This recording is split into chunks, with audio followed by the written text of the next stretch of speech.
I got the call from Jack's assistant at 8 a.m. She sounded nervous, like she was reading lines off a script. "Jack wants to see you. Urgent." I ignored the knot in my stomach and straightened my blazer. 14 years in this agency, why would I be anxious? I walked into the CEO's office expecting to discuss a new project. Instead, Jack's expression looked cold, almost predatory.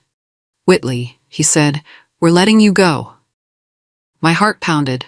I thought he was joking. He wasn't. He kept going with stiff words. "You no longer fit the creative vision."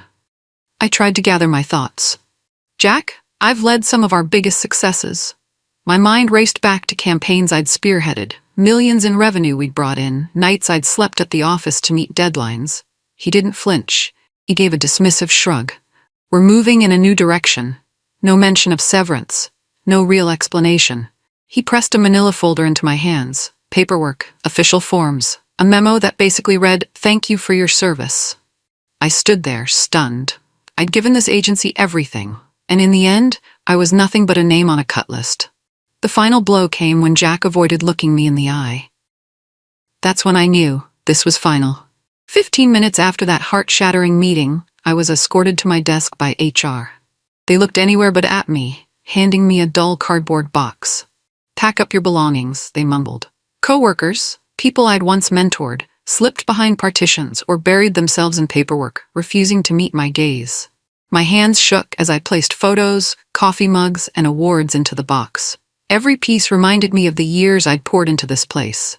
My phone kept buzzing, but I couldn't answer. I was numb. One of my juniors, Tara, passed by, eyes downcast.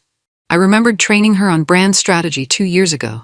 She shot me an apologetic look, then scurried away. When you're labeled disposable, everyone treats you like you're contagious. When I tried to ask HR for clarification, they refused to say more. "This is a management decision," they repeated like robots. I signed the exit forms in a daze. Moments later, my Slack icon blinked. A message popped up, bright against the heartbreak. "Congrats on leading the new big campaign, Tara." My biggest project had just been reassigned. My junior, someone I'd personally coached, was taking full credit. 15 minutes, and I was already erased. I sat in my apartment that night, the cardboard box on the floor. It felt like a funeral for my career. The bright city lights outside only made my small living room seem lonelier. I couldn't bring myself to turn on the TV. Instead, I scrolled through old campaign files on my personal laptop, my best pitches, award-winning ads, testimonial emails from grateful clients. I'd kept backups for my portfolio, just in case. My eyes lingered on a photo of me and the team at an industry gala 7 years ago. Back then, we were unstoppable. We'd saved the agency from near bankruptcy during the 2020 crisis by landing a $4.7 million lifeline contract. That pitch had been my idea. I remembered the sweaty palms, the late-night coffee runs, the final moment when the client said yes. Now, that same company was treating me like a used napkin. It stung. The whisper network, as I called it, was the hush-hush system of politics inside the agency. I'd avoided it, not interested in kissing up to Jack or playing favorites. Apparently that made me expendable. My phone buzzed. A friend texted, "Heard the news, so unfair." Another wrote, "Jack's got it out for you." 14 years, all down the drain. I felt betrayed, used, and quietly furious. I spent the next week in a fog, barely answering calls. My sister insisted I take a break, so I crashed at her place, hoping a change of scenery would help me think straight. She was livid about what happened. "They can't just fire you like that," she hissed, pacing her living room. "You practically built that place." Despite her anger, she made sure I ate, slept, and took walks to clear my mind. It was like hitting life's reset button, but I still felt a dull ache whenever I thought about the job. One afternoon, in the middle of my sister's kitchen, my phone rang. The caller ID read private number. I almost let it go to voicemail, but something told me to pick up. A low, measured voice said, "Whitley, this Ethan Lang. I'm the majority investor at your former agency." My breath caught. Ethan owned 60% of the company's shares. He was the top dog behind the scenes. "I'm sorry about what happened," he began. "I didn't authorize it, and I believe there are deeper issues at the agency." Then came the shock. "I'd like to meet with you. Tonight, if possible." My sister and I exchanged a look. Whatever he wanted, it could change everything. The rooftop bar Ethan chose overlooked the city skyline. I spotted him immediately. Tall, silver-haired, radiating confidence. He waved me over to a private corner table. "I wasn't aware Jack fired you until last week," Ethan said, offering a quiet apology. "I didn't approve it. I believe there are deeper problems at the agency." My mind swirled with questions. Why did he care about my firing? He sipped his drink, then nodded toward me. "I did some digging. The agency's facing a reputation hit. Clients are leaving, and I suspect bad leadership is at the core." I swallowed hard. Jack's style had always been flashy, favoring those who flattered him. But I never realized the damage was big enough for Ethan to step in. Ethan's eyes hardened. "Tell me the truth, Whitley. Was Jack a good leader?" I thought of the late nights, the toxic environment, the desperate cling to remain in Jack's good graces. "He's charismatic," I started carefully, "but he values ego over talent." Ethan's tone turned serious. "I can't leave my investment in the hands of someone incompetent. I need to know everything you've seen, everything you've learned." His intensity hinted at a plan, one that might shake the entire agency to its core. When Ethan and I moved our conversation to a quieter, more secluded lounge area, I pulled out the personal notes I'd kept. They weren't official corporate documents, more like my own records and files I'd saved for reference. I showed him suspicious moments, people forced out, ignored exit interviews, doctored performance reviews. "These are from coworkers who trusted me with their stories," I explained. I also had some access to exit interview data through a friendly HR contact before my email was shut down. It outlines toxic practices Jack was covering up. Ethan's expression darkened. "I've checked the financials too. There's a possibility of fraud or at least serious misrepresentation." He flipped through the pages, pausing at certain paragraphs. "This is bigger than I thought." My stomach twisted. It felt strange to be here, quietly exposing the man I'd once reported to.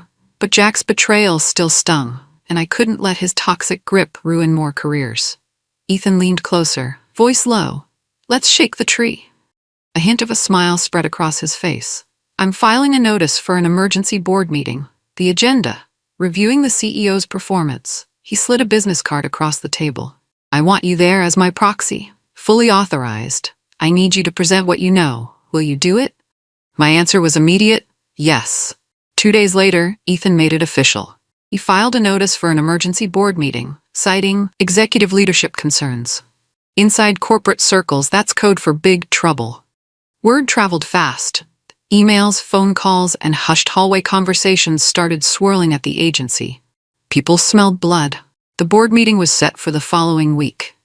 Ethan texted me a simple update. "You'll have my proxy. Be ready." I paced my tiny living room, scanning each piece of evidence I had. Not just my own experiences, but also stories from former colleagues who had left under suspicious circumstances. Some had told me they felt stifled or threatened. Others said Jack forced them to sign NDAs that hid unethical practices.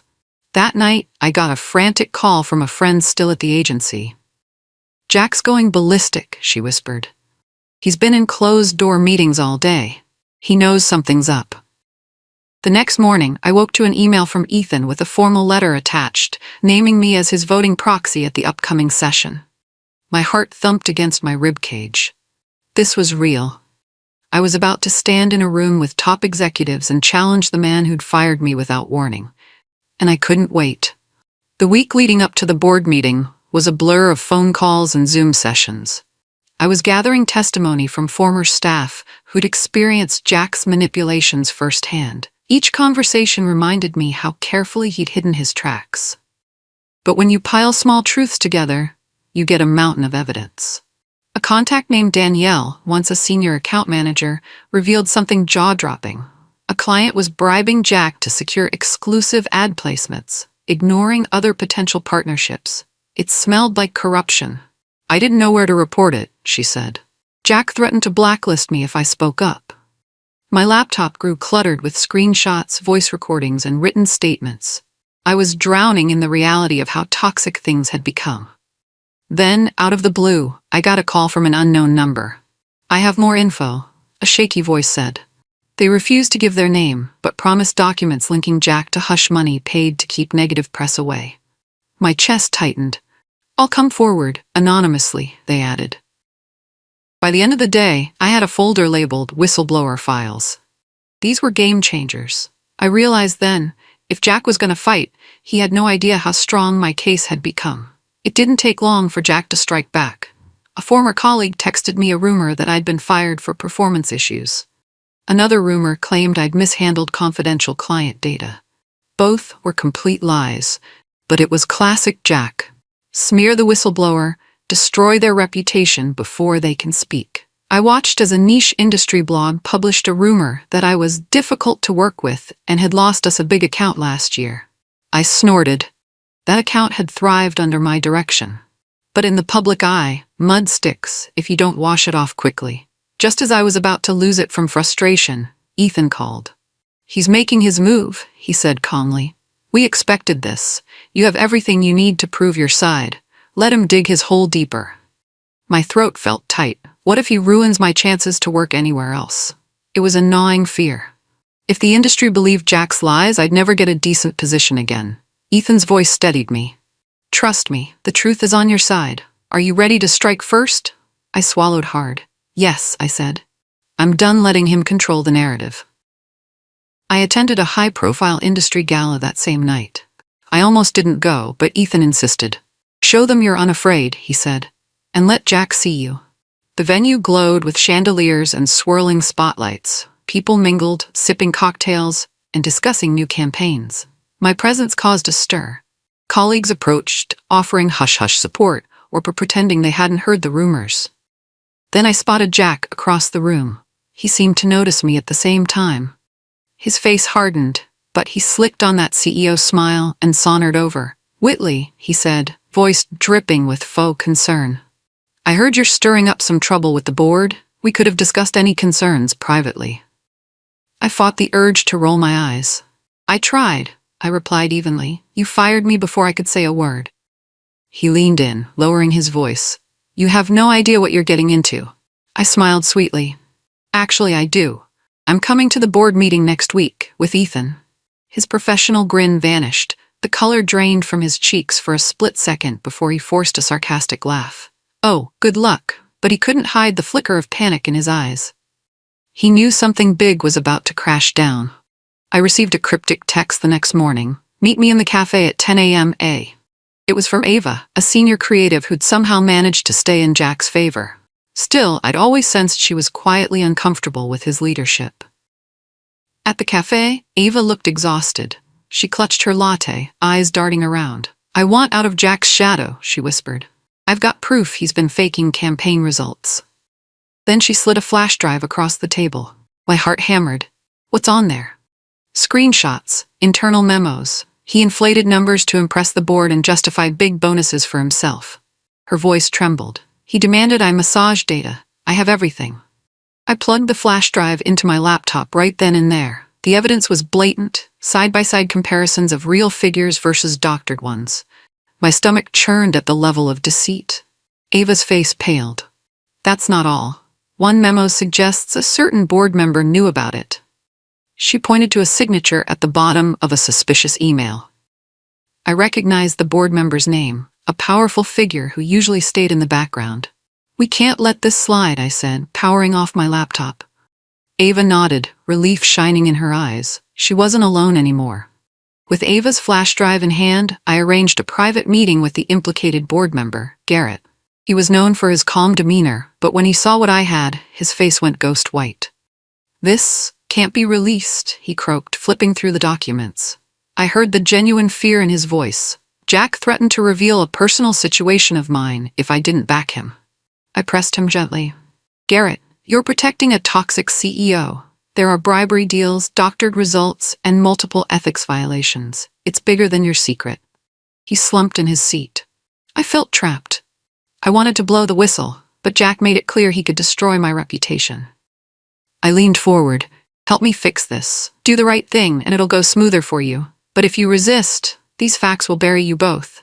I won't let him run free." His hands shook. Sweat beaded along his forehead. Finally, he spoke in a broken voice. "I'll testify. I can't keep quiet anymore." I stood up, relief flooding me. "You won't regret this." But even as I walked away, I felt the weight of what would happen next. Jack would find out Garrett flipped, and it would light the final fuse for the boardroom showdown. The emergency board meeting day arrived like a thunderstorm. Gray clouds hovered outside the office's skyscraper windows. My heart thumped so loud I could hear it in my ears. This was the same building I'd left with a cardboard box only weeks ago. But now I walked through the doors with renewed purpose. Security checked my ID, then showed me to the boardroom. The long mahogany table gleamed under bright lights. 12 board members sat in stiff chairs, scanning agenda packets. Jack was at the head of the table, trying to project confidence, but tapping his pen restlessly. Then Ethan stepped in. "I'm giving my proxy rights to Whitley," he announced to the room. Murmurs rippled. Jack's eyes narrowed. I took a seat beside Ethan. Jack forced a tight smile. "Let's begin, shall we?" I stood and placed a thick folder on the table. "Today's agenda: leadership at this agency. Let's talk about how things really function." My voice wavered slightly, but I steadied it with a deep breath. I started presenting the evidence. Testimonies, financial reports, screenshots. Each piece landed like a hammer blow. Jack tried to interrupt. I ignored him, continuing until the tension crackled. At the end, I closed the folder, meeting Jack's glare. This was only the opening salvo. Silence hung thick after my presentation. The board members flipped through the documents, stunned. Jack cleared his throat, forcing a laugh. "This is a personal attack," he spat. "Whitley was fired for poor performance. She's twisting data to get revenge." I refused to back down. "Then explain why these exit interviews describe a hostile work environment, or why actual campaign metrics differ from your official reports." The CFO, Marisol, raised her hand. I cross-referenced the real numbers with Jack's monthly updates. She gave him a pointed look. "They don't match. I've suspected something for months." Jack's composure faltered. He scrambled to defend himself. "We refine numbers for client pitches all the time." Ethan shook his head. "There's a difference between refining and outright lying." The tension was unbearable. I watched sweat bead on Jack's temple. With the evidence on the table, Ethan glared at the board. "We can't ignore this. It's hurting our reputation. We need a vote of no confidence." Jack slammed his fist down. "You won't get the votes. I built this agency." But the CFO slid a piece of paper forward. "You haven't been paying attention," she said softly. "We all see the damage now." Ethan's voice cut in. "Motion to remove Jack as CEO. All in favor?" Jack's face twisted with rage as hands went up around the table. One by one, each board member voted against him. Even Garrett, the one Jack had blackmailed, bravely raised his hand. Jack exploded. "This is a setup. You're all insane." He glared at me, his face flushed. "You planned this from the start, didn't you?" Memories of the humiliating day I was forced to pack my things flashed through my mind. My voice trembled, but I managed. "You gave me no choice. You made a toxic workplace. People have suffered." He spun toward Ethan. "You can't do this. You're throwing the company under the bus." Ethan remained calm. "Jack, you did this to yourself. The numbers and testimonies don't lie." I took a breath, deciding to drop the final bomb, a legal complaint. I slid it across the table. Multiple employees are prepared to file for harassment, fraud, and breach of contract unless the board removes you and initiates corrective action. Jack stared at the complaint in shock. Nobody said a word. Finally, the board chairperson spoke. "The vote is unanimous. Effective immediately, Jack Bennett is removed from his role." He yelled in protest, but security soon appeared. Just like that, Jack's reign came crashing down. The tension lingered in the room long after Jack stormed out. Board members looked at one another uneasily, like they'd just awakened from a long nightmare. Ethan broke the silence. "We need interim leadership." All eyes swiveled to me. The board chair cleared his throat. "Whitley, will you step in as interim CEO? We trust your vision." I hesitated. I dreamed of leadership, but not under these dramatic circumstances. The betrayal and the boardroom battle had left me drained. "I appreciate the offer," I began, "but I have one condition. If I accept, I want real authority to change the culture from top to bottom. No half measures." A few nodded in agreement. Ethan gave a slight smile. "You'll have it if you accept." I took a moment to steady my voice. "Then I'll do it. But the agency needs a complete overhaul. I'm not here to maintain the status quo." A hum of relief passed through the room. I'd officially stepped into Jack's place, but it wasn't about revenge or a power grab. It was about setting things right. Immediately, I spent 3 days mapping out a bold restructuring plan. I refused to be a puppet. I needed full power to rehire talented individuals forced out by Jack's toxic tactics. I wanted an internal audit that would reveal every shady practice buried in the files. Ethan supported me completely. "Whatever you need, do it," he said. He gave me a 6-month time frame and promised not to interfere unless absolutely necessary. The moment I stepped into my temporary office, a far cry from Jack's plush corner suite, my phone started ringing off the hook. Former employees heard I was rebuilding. People who'd resigned or were pushed out were ready to come back, if I have them. One by one, I offered them roles in the new agency structure. Meanwhile, legal battles brewed. Jack threatened to sue for wrongful removal. My attorney, Morgan, shot back with the evidence we'd gathered, filing a countersuit for fraud and misconduct. The media picked up tidbits of the drama, fueling industry gossip. I tried to stay focused. This wasn't just about me or personal revenge. It was about restoring trust. But in the back of my mind, I worried that Jack wouldn't let go quietly. Jack's lawsuit arrived via official courier the following week, claiming defamation and wrongful termination. Morgan looked unimpressed. "He has no ground to stand on," she said, flipping through the pages, "but we'll respond swiftly." We filed our counter-lawsuit, highlighting every shred of evidence, the fraudulent metrics, intimidation tactics, and hush money trails. It was airtight. Jack's reputation took a public beating in trade publications. Sponsors began distancing themselves. Even longtime contacts suddenly ghosted him. Within days, the tide turned. A major client who'd left during Jack's reign called our account director. "We're considering coming back," they said, "but only if Whitley remains in charge. We trust her." Ethan grinned when he relayed the news. "They know you're honest. This is a huge victory." My heart soared. These were the same clients Jack had claimed I'd lost due to incompetence. Hearing they wanted me back felt vindicating. We used that momentum to further secure our rebuilding effort, planning a major press announcement about our new direction. At night, though, I still fought insomnia. I'd replay the meltdown in the boardroom and worry about potential sabotage from Jack. But every new day brought a fresh reminder. The agency was healing and his power was slipping away. A respected industry journalist named Carmen Cho reached out, requesting an interview about the agency's recent shakeup.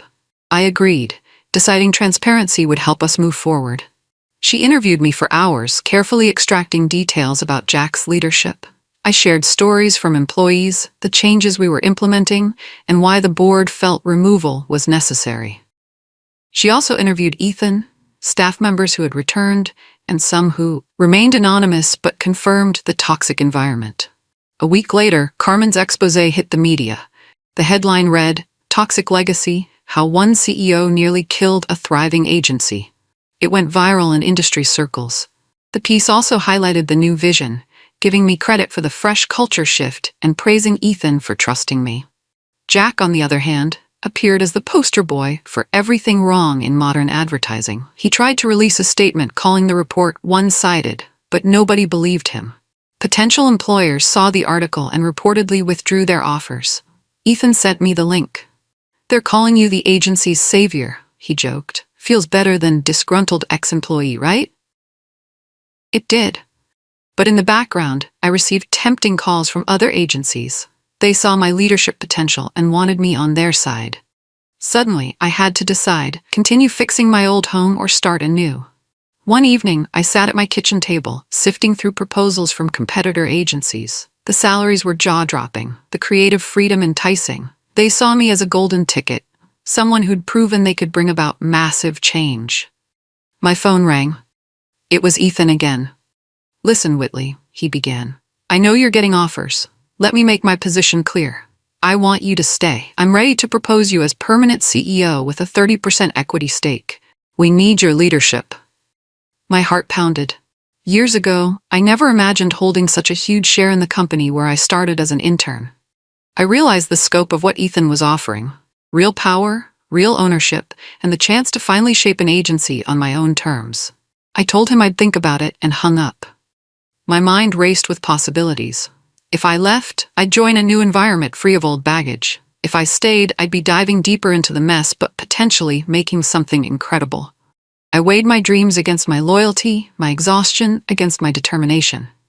Finally, as the city lights blinked outside my window, I knew my answer. I wouldn't run. I'd stay and finish what I started. The next morning, I accepted Ethan's offer on one condition: total freedom to restructure the agency. He agreed without hesitation. A formal announcement went out, calling me the new permanent CEO and 30% owner. My phone blew up with congratulatory messages. I wasted no time. I launched an internal initiative called Voices First. It was simple. Every employee, from interns to senior execs, would have direct access to a monthly town hall. People could share concerns, ideas, or improvements openly. A dedicated internal team would handle complaints quickly, ensuring no voice was lost in bureaucratic layers. 60 new policies rolled out over the next few weeks, including flexible work hours, mental health support, transparent salary structures, and clear anti-harassment guidelines. Senior leaders attended workshops on fair leadership. Some older managers scoffed at first, but soon realized I was dead serious. The difference was immediate. People seemed happier, more creative. Projects flowed smoother. Clients noticed the positive shift in our office culture. Even the break room chatter changed, more supportive, more honest. Then, out of the blue, a resume landed on my desk. It was from a former rival executive who had once belittled me. Now he wanted to join. He wrote, "I see what you're building. I'd be honored to be part of it." Talk about a 180. With our newly rebuilt leadership team and the Voices First initiative in full swing, the entire agency felt alive. We dusted off an old campaign concept that Jack had shelved for being too experimental. The creative team refined it, tested it, and launched it. Within days, the campaign went viral on social media. Clients were thrilled, and so were we. Reporters called, curious about our turnaround. I gave credit to the staff.